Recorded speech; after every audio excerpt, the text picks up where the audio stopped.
Je vote pour la science avec Pascal Lapointe et Isabelle Burgon. Bonjour à tous. Les communicateurs scientifiques se posent toujours de drôles de questions, mais combien pertinentes. Comment parler de science aux adolescents? Pourquoi rejoindre les adultes avec la culture scientifique? Quel espoir pour la science et la communication scientifique à l'ère de Trump? Les Journées internationales de la culture scientifique, l'événement Science and You, s'approche à grands pas. Cela se passera du 4 au 6 mai prochain à l'Université McGill. Il y aura 8 conférences, 20 panels de discussion, une journée de formation et de nombreuses activités sociales et grand public. Pour l'occasion, nous avons décidé de nous pencher plus particulièrement sur l'un des panels, intitulé « Participation citoyenne et co-réflexion en ligne ». Avec l'avènement des techniques de l'information, la démocratie citoyenne s'est transformée. Tout le monde peut, du bout de ses pouces, signer des pétitions, communiquer avec son député ou encore décider de s'impliquer dans la vie de son quartier. Pour le meilleur ou le pire, comment se vit la participation citoyenne à l'époque d'Internet ? Pour le savoir, je rejoins tout de suite Geneviève Tellier, professeure titulaire à l'École d'études politiques de l'Université d'Ottawa. Ses travaux actuels traitent du rôle des institutions parlementaires dans le processus budgétaire et des attitudes des citoyens vis-à-vis des politiques budgétaires des gouvernements. Son plus récent ouvrage, Les finances publiques au Canada, le fonctionnement de l'État à la lumière du processus budgétaire, est paru en 2015 aux éditions Bruyant, je pense. Bonjour. Bonjour. Vous allez être sur le panel de Science and You, participation citoyenne et co-réflexion en ligne. Expliquez-nous un peu ce qui vous a motivé à y participer. C'est pas fréquent qu'on nous offre l'occasion, nous les professeurs, de participer à des conférences grand public. Et cette conférence-là vraiment va attirer, enfin je l'espère, va attirer un large auditoire et va aussi faire participer des intervenants qui sont pas juste des professeurs ou du milieu de la recherche, mais des gens d'un peu partout dans la société qui réfléchissent un peu à ces questions-là. Donc, personnellement, je trouve ça extrêmement stimulant qu'on me demande de partager un peu les résultats de mes recherches avec d'autres personnes qui œuvrent dans d'autres domaines, qui font pas exactement ce que je fais, mais pour lesquels on a probablement des intérêts communs. Oui, vous allez parler de participation citoyenne et co-réflexion en ligne. Pourquoi ça vous intéresse? Je me suis posé la question lorsque j'ai vu que les gouvernements assez rapidement avaient montré un engouement pour les nouvelles technologies. Puis le Canada, on a cette réputation-là sur la scène internationale d'être un peu des leaders, si je parle du point de vue des gouvernements, là, un peu les leaders en matière d'utilisation des nouvelles technologies ou de la communication, la télécommunication. C'est pas juste Internet. Si on regarde dans le passé, par exemple, le téléphone, si vous voulez, c'est tous des médias pour essayer de rejoindre les gens. Puis ça se comprend un peu à cause de l'étendue du territoire. Alors, tout ce qui peut faire qu'on peut se rapprocher un peu plus par la communication, en général, on va être intéressé par ça. Alors, rapidement, j'ai vu que les gouvernements s'intéressaient à utiliser Internet puis tout ce qui était outils en ligne. Et ma première réaction, c'était « Ah, mais c'est magnifique. Il me semble qu'il y a un potentiel là puis que ça va être intéressant de l'exploiter. » Et en creusant un petit peu plus, j'ai été un peu déçue de ce que j'ai aperçu. Et je me suis aperçue que les gouvernements comprenaient pas trop c'était quoi exactement la participation en ligne, la co-réflexion en ligne, et qu'il y avait quand même du travail à faire dans ce domaine-là. Il y en a encore de nos jours du travail à faire, mais ça m'a un peu interpellée sur justement, qu'est-ce que cherche justement le gouvernement à faire avec ses consultations, ce rapprochement avec les citoyens, si on y parvient réellement, et d'autres questions dans ce domaine-là. Oui, selon vous, les gouvernements utilisent pas très bien les nouvelles technologies. C'est quoi les principaux défis qui... Ils n'ont pas encore compris l'utilité des nouvelles technologies. Moi, je m'intéresse beaucoup, comme vous l'avez dit dans notre introduction, au processus budgétaire. Donc, ils parlent d'ouvrir le processus budgétaire, d'avoir l'opinion des gens, qu'est-ce que les gens voudraient voir dans le prochain budget, par exemple. Mais on rejoint mal les personnes, on rejoint mal les gens pour susciter la réflexion, pour arriver à des débats ou à des questionnements intéressants. Et donc, finalement, c'est surtout devenu une entreprise de marketing, comme on le voit dans notre secteur privé, où les gouvernements essaient de présenter les bons coups, d'avoir plus de visibilité, mais ça change pas vraiment le contenu réel des budgets, par exemple. Je peux vous donner un exemple récent qui m'a un peu surpris. Cette année, en Ontario, et le budget n'est pas encore sorti, il va sortir bientôt, cette année, en Ontario, le gouvernement avait choisi une vingtaine d'initiatives proposées par le public pour se retrouver dans le prochain budget. C'est-à-dire de l'argent qu'on aurait à dépenser pour des projets très, très précis. Par exemple, améliorer l'éclairage dans les villes, par exemple. C'est quelques millions de dollars, pas plus. On ne parle pas de budget énorme. Et ensuite, une fois que ces projets-là ont été choisis par le gouvernement, on a demandé aux gens de voter quelle va être leur préférence pour ces budgets-là.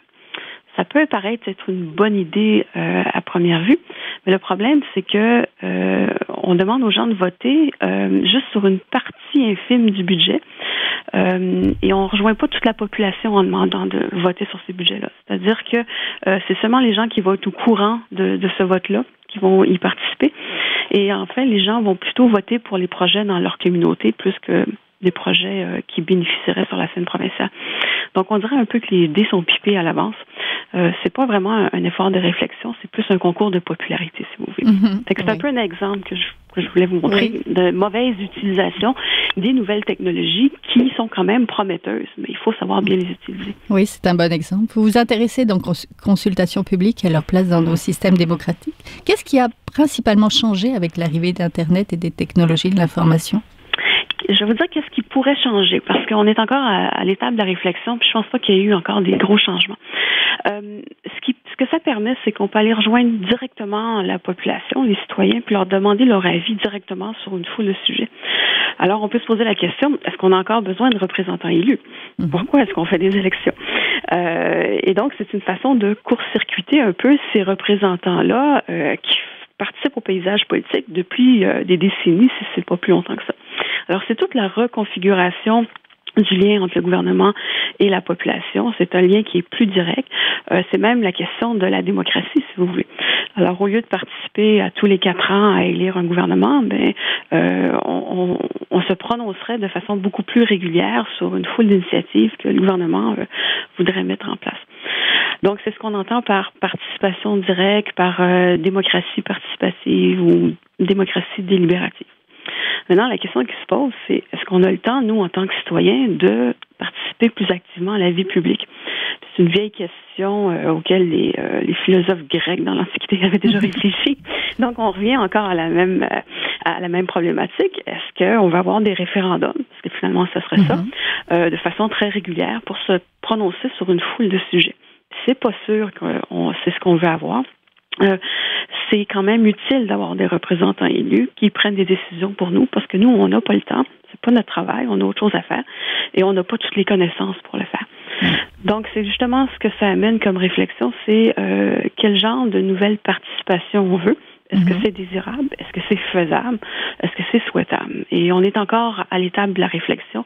On n'a pas encore des réponses vraiment claires à offrir dans ces enjeux-là. Oui. Vos travaux actuels traitent donc du rôle des institutions parlementaires dans le processus budgétaire et des attitudes des citoyens vis-à-vis des politiques budgétaires des gouvernements, particulièrement la question, je pense, du consentement à l'impôt.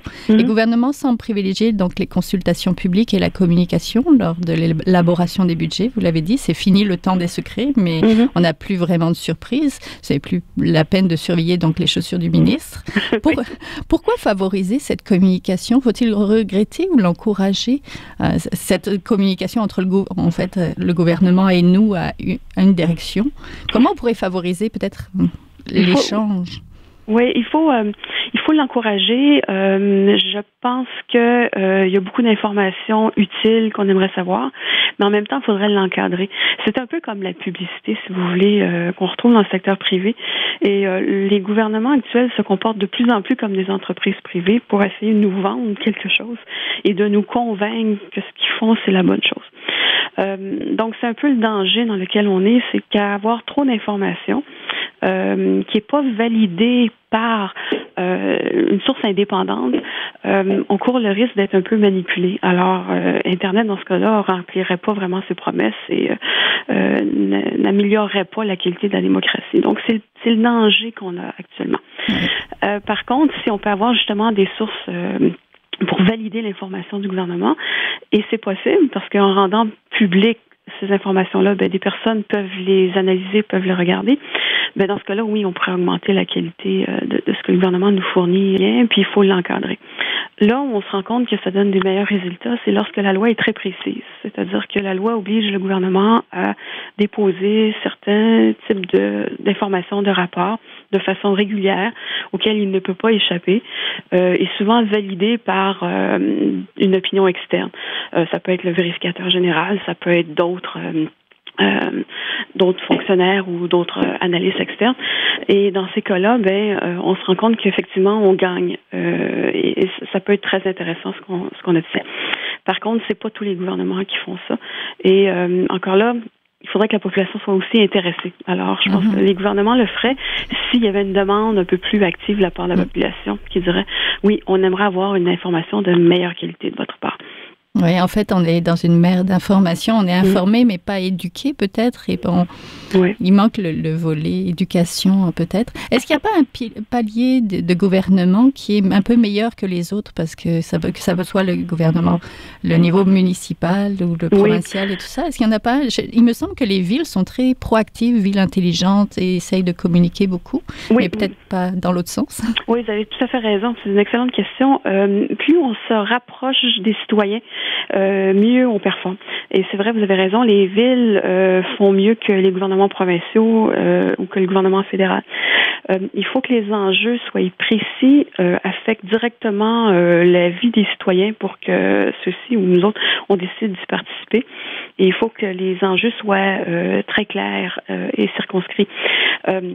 Il y a des exemples intéressants. Par exemple, à Toronto, ce qu'on fait en ce moment, c'est qu'on consulte les locataires de logements sociaux sur l'utilisation des budgets d'infrastructure. Alors, on va dire, pendant les 5 prochaines années, voici le montant qu'on a à notre disposition pour la rénovation des bâtiments, pour créer des aires de récréation, par exemple, améliorer la qualité du quartier. Comment est-ce qu'on va répartir cette somme-là? Et les gens eux-mêmes décident de cette répartition-là. Et ça donne un meilleur contrôle des gens, des utilisateurs, sur leur environnement et sur l'utilisation des budgets. Alors, effectivement, dès qu'on parle plus de proximité, on a des meilleurs résultats. Le problème, parce qu'il y en a toujours un, c'est que les villes ont moins d'argent à consacrer aux nouvelles technologies. Ça commence, par contre. Je suis assez optimiste pour ce qui est des villes. Mais effectivement, s'il y a un endroit où ça serait plus prometteur, je pense que ce serait dans les municipalités. Oui, plus proche. Les citoyens sont aujourd'hui à 2 doigts ou à 2 pouces de leurs députés grâce à leur iPhone. Cette participation directe offerte par la technologie nous mène à repenser, donc vous l'avez dit, la notion de démocratie. Pouvez-vous nous expliquer comment et nous parler peut-être de cet idéal que certains cherchent à atteindre, les décisions prises collectivement là? Je suppose que c'est beau en théorie, mais ça pose d'énormes défis. Oui, le défi principal, c'est la réflexion. C'est-à-dire que si on veut prendre part à la décision, il faut pouvoir en discuter collectivement. C'est-à-dire que moi, je peux avoir très bien mon opinion sur qu'est-ce que devrait être le prochain budget, par exemple, mais je sais pas la même opinion que tout le monde. Et donc, en discutant ensemble, on peut peut-être dégager certains consensus ou à tout le moins voir les grandes lignes, les grandes initiatives que les gens, différents groupes aimeraient supporter, appuyer et se situer par rapport à ça. Donc, on sait très bien qu'on ne gagnera pas tout ce qu'on veut, par exemple, mais on comprendra les besoins des autres. Et c'est de créer cet espace de délibération-là qui est compliqué. Surtout en ligne, parce qu'en ligne, finalement, on est tout seul chez soi. Et bon, on a le clavier, on clavarde, mais la rétroaction n'est pas instantanée. Et souvent, les gens, la qualité, c'est qu'on le fait à l'heure qui nous convient, au moment qui nous convient, mais c'est pas là que tout le monde est en ligne pour partager leur expérience. Et il semble que c'est préférable de réunir les gens dans une salle. Donc, on peut faire ces choses-là. On fait ce qu'on appelle des jurys de citoyens. C'est-à-dire, c'est des expériences qu'on a déjà faites où on sélectionne au hasard des citoyens dans la province et on leur dit, pendant 3-4 fins de semaine, je vous invite à venir participer à des groupes de réflexion. Il va y avoir des experts, il va y avoir des animateurs et on va débattre. Et des fois, on arrive à une solution et un consensus. Mais en ligne, de créer cet espace de délibération, c'est compliqué. Il y a eu certaines tentatives. Par exemple, le gouvernement du Québec, lors de ses consultations prébudgétaires il y a quelques années, faisait des blogs. Alors, les gens pouvaient écrire ce qu'ils pensaient ce qui devrait être sur le prochain budget. Alors, sur papier, ça semble intéressant. Mais finalement, on voyait plutôt que c'était un discours, un dialogue de sourds. Alors, chacun maintenait sa position. Beaucoup voulaient, il y en a, vendre les livres qu'ils avaient publiés à compte d'auteur, par exemple, ou appuyer une position, ou encore un groupe particulier avait demandé à ses membres de participer au blog en masse. Donc, c'est toujours la même idée qui revenait. Et donc, dans la pratique, ça n'a pas donné le résultat qu'on pensait que ça pourrait donner en théorie. Donc, c'est vraiment le défi principal, c'est la réflexion, c'est la délibération. Comment arriver à progresser dans notre réflexion, puis à dégager des grandes tendances. Et à se parler ensemble. Je vous remercie beaucoup. Oui. On était en compagnie de Geneviève Tellier, professeure titulaire à l'École d'études politiques de l'Université d'Ottawa. Merci. Je vous en prie. Nous parlons maintenant avec Florence Côté, présidente de Citoyenneté, Jeunesse et du Forum Jeunesse de la région de la Capitale-Nationale, des instances spécialisées en participation citoyenne par et pour les jeunes. En parallèle, Florence complète son externat en médecine à l'Université Laval et siège au CA et au comité exécutif de cette université. Dans les dernières années, elle s'est aussi impliquée dans le mouvement étudiant du Québec. Elle a 24 ans et habite à Québec. Bonjour. Bonjour. Pourquoi avez-vous accepté de participer à Science and You et de prendre la parole sur un panel?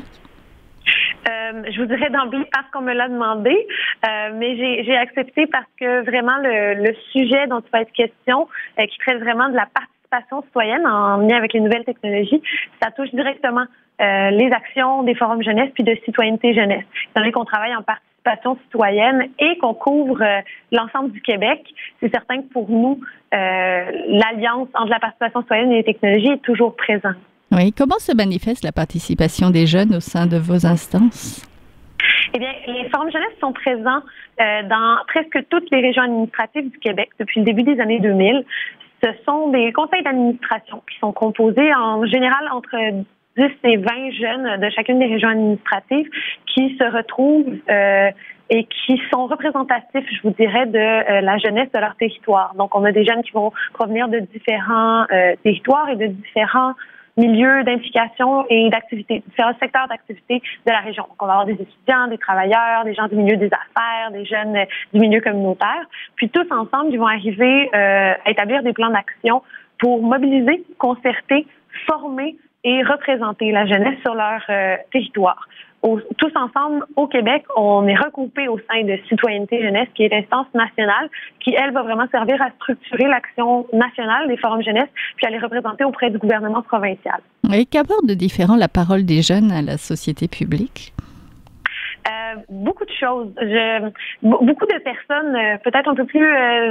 un peu plus âgés, mais les gens de la génération avant nous vont avoir tendance à dire les jeunes, c'est le futur, donc il faut s'y attarder, puis il faut se préparer à les voir arriver. Nous, notre motto, c'est que les jeunes sont aussi le présent. On représente les jeunes qui ont entre 12 et 30 à 35 ans. Donc, vraiment des jeunes qui sont prêts à être ancrés dans la société puis à exprimer leur point de vue. Les enjeux qui ne sont pas limités, comme on pourrait le croire, là, à l'environnement, les changements climatiques ou les nouvelles technologies, vraiment, les jeunes sont capables de s'exprimer sur tous les dossiers. Puis dans les dernières années, on s'est justement exprimé sur l'immigration, la culture, l'éducation, la participation citoyenne au sens large. Puis, chaque fois, on avait un discours qui était résolument ancré dans le présent, mais qui apportait un renouveau parce qu'il avait une sensibilité peut-être plus tournée, oui, vers l'avenir, vraiment avec une sensibilité sur les nouvelles technologies, les nouvelles manières d'aborder la société, les jeunes, la concertation, la collégialité aussi. Toutes ces choses-là sont abordées un peu différemment par les jeunes. Puis ça permet de renouveler vraiment nos instances institutionnelles, nos politiques publiques puis nos projets de loi. Oui, selon vous, le partage des connaissances en ligne est primordial au Québec. Pourquoi? Au Québec, c'est certain, étant donné notre étendue géographique. C'est sûr qu'on parlait récemment à des Belges qui sont venus nous visiter, des jeunes Belges qui sont un petit peu l'équivalent de Citoyenneté Jeunesse. Pour eux, c'est le Conseil de la jeunesse. Donc, eux représentent tous les francophones de Belgique. On leur parlait la semaine passée, puis eux, tous leurs membres se déplacent parce qu'ils ont maximum 1h30, 2 heures de transport à faire pour se rendre au lieu de la réunion qui était tous les mois. Pour nous, c'est impensable. On a des membres qui sont en Abitibi-Témiscamingue. Ils vont pas faire le chemin jusqu'à Québec tous les mois. Donc, ne serait-ce que pour la communication, les nouvelles technologies sont indispensables. Ensuite, c'est indispensable aussi par l'avantage que ça nous apporte dans la participation citoyenne. Donc, d'aller chercher la participation participation de citoyens qui, normalement, n'auraient pas de tendance à se déplacer pour une consultation publique, par exemple, parce qu'ils se trouvent pas prêts, qu'ils ont d'autres choses à faire, qu'ils n'ont pas l'impression que c'est pour eux, ces instances-là, alors qu'un sondage en ligne ou une autre manière de déposer un mémoire personnalisé leur permet de participer. Donc, pour ça, c'est pas limité au Québec comme avantage, mais c'est aussi certainement un avantage. Oui, Internet vous apporte beaucoup, alors? Oui, c'est clair. En termes de communication, en termes de participation, en termes d'échange entre les jeunes aussi au niveau international ou entre les organisations. Puis aussi, dans le contexte actuel de la possible abolition des référendums municipaux, notre position là-dessus, c'est que si les référendums viennent à être abolis, il faut absolument que la consultation de la population soit revue à toutes les étapes de l'élaboration d'un règlement municipal, comme d'un projet de loi provincial d'ailleurs. Et dans ce contexte-là, Internet, encore une fois, peut apporter un bon outil pour mieux consulter la population puis mieux offrir une reddition de compte de la part de nos élus. Comment l'utilisez-vous avec les jeunes? Est-ce que c'est de la participation à répondre à des questionnaires en ligne ou des choses comme ça? Ou est-ce qu'il y a vraiment des forums? Au sein de notre réseau des forums jeunesse, on utilise certaines applications, beaucoup Facebook également, et ses fonctionnalités plus précises en termes vraiment de regroupement là, à l'interne. Donc, on va avoir un groupe Facebook avec tous les représentants de chacun des forums. On va pouvoir y déposer du contenu. On va pouvoir se servir aussi de Skype pour nos réunions, pour se parler. Donc, en termes vraiment de fonctionnement interne, c'est comme ça, je vous dirais, qu'on l'utilise, mais on va aussi l'utiliser dans le cadre des consultations gouvernementales. Donc, dans la plupart des consultations qui ont eu lieu dans les 2 dernières années, je vous dirais, il y avait une partie qui se faisait en ligne avec un sondage ou un questionnaire ou une possibilité de déposer des documents. Puis nous, on s'assure vraiment d'aller chercher les consultations régionales que les forums vont mener au sein de leur conseil d'administration et avec leurs partenaires. Puis une fois qu'eux ont les positions sur un enjeu, ils vont nous les transmettre. On va faire notre recherche aussi préalable, évidemment, avec ce qui se fait à l'international, ce qui a déjà été fait, les projets de recherche qui sont dans ce sujet-là. Puis on va tout mettre ensemble pour vraiment créer un mémoire avec la vision citoyenneté jeunesse, puis on va le déposer. Nous, on a la chance que nos bureaux soient à Québec et qu'on ait des membres à Montréal. Donc, dans à peu près toutes les circonstances, quand il y a une consultation en personne, on peut aussi y participer à l'aide du mémoire qu'on va avoir construit grâce à la participation, finalement, un peu Internet de tout le monde. Est-ce que ça change quelque chose que vous soyez à Québec et non à Montréal? Écoutez, c'est une bonne question. Je voudrais, pour avoir fait aussi du mouvement étudiant auparavant, je crois que les deux villes sont importantes. Il y a différents moyens d'aller travailler avec les décideurs publics. Beaucoup vont avoir des bureaux à Montréal et à Québec. L'Assemblée nationale est à Québec. Quand on fait donc la représentation comme on en fait, on se ramasse à peu près aussi souvent à Québec qu'à Montréal. Par contre, ce qui nous distingue en étant à Québec, c'est qu'on est un petit peu plus proche de certaines régions qui sont plus traditionnellement délaissés par la distance quand les bureaux sont à Montréal, puis que la plupart de nos partenaires communautaires ont des bureaux nationaux à Montréal. Ce qui nous différencie en étant à Québec, c'est qu'on a une sensibilité plus forte sur la méthode de fonctionnement municipal de Québec. Montréal est très différent de Québec sur la méthode de fonctionnement, puis ils sont tous les deux aussi très différents des autres plus petites municipalités des régions. Donc, en pouvant faire affaire avec le Forum jeunesse de l'île de Montréal, mais étant basé à Québec, on a déjà 2 visions complémentaires, puis qu'on vient additionner des visions des municipalités plus en région. Donc, je pense que d'être à Québec, ça nous offre un avantage marginal par rapport à être à Montréal, mais ça nous offre quand même une sensibilité que peut-être si on était à Montréal, on n'aurait pas, on serait peut-être un petit peu plus montréalocentriste. Oui, c'est intéressant. Les technologies sont encore en plein essor, mais les jeunes, et donc vous, les utilisent brillamment car ils sont nés connectés. Quel défi cela pose pour les échanges entre les générations, mais aussi pour la participation citoyenne? Un peu comme je le disais tout à l'heure, je pense que ça apporte un avantage pour la participation citoyenne en démocratisant un petit peu l'accès aux décideurs. Par contre, et peut-être qu'on le voit plus justement parce qu'on est à la fois sur le terrain et sur Internet et qu'on a l'âge là, pour bien faire la différence avec notre expérience, mais il y a une tendance qu'on observe autant chez les jeunes que chez les plus vieux, mais à un peu prendre Internet pour acquis, puis considérer que tout le monde va y avoir accès, que c'est la meilleure manière d'avoir accès pour tout le monde. Alors que dans les faits, c'est une manière, oui, d'avoir un accès plus large, géographiquement parlant et individuellement parlant, mais il ne faut pas se dire que c'est le seul moyen. On voit beaucoup quand on va, par exemple, faire un événement par un forum jeunesse, on va créer un événement Facebook, mais il ne faut pas que ça s'arrête là. faut pas qu'on pense qu'en créant un événement Facebook, les gens vont y venir puis être intéressés. Donc, c'est un peu comme dire, on va mettre une affiche là sur l'autoroute puis les gens, ils vont venir à notre assemblée générale. C'est pas ça. Il faut quand même continuer d'être sur le terrain. Puis, il faut quand même, pour les décideurs, continuer d'essayer, selon nous, de faire des consultations aussi régionales. C'est intéressant qu'il y ait des sondages en ligne pour faire participer tout le monde à une consultation sur un projet de loi. Par contre, c'est un peu injuste que les gens qui soient basés à Montréal ou à Québec puissent, eux, directement aller expliciter leurs points, les points de leur mémoire puis leurs intentions en personne, en face des décideurs publics, alors que les gens en région doivent seulement soumettre un écrit qu'ils espèrent qui sera repris puis compris.